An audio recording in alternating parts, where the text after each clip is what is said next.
कवितार शीर्ष श्रावण साथी। प्रकृतरे तुमे मो जीवन में आसला मत श्रावण छुईला। मो शरीर में वर्षा बिंदुर परस सिंहरण सृष्टि करथिला। प्रकृतरे तुमे आसला मो मन बारण मान नथिला।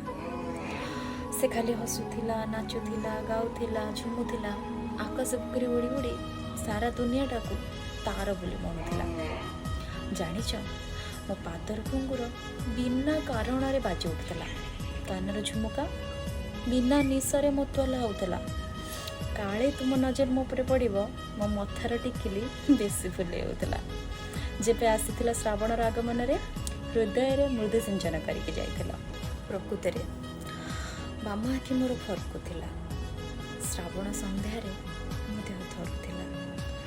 मुकुला केश भी पवन रे झुमुथिला। तुमे काले आसी किछि कहिदब मुह मोर लाजरे अधिक नाटी दिशुथिला। प्रकृतरे तुमे मो जीवन में आसला मते श्रावण छुईथिला।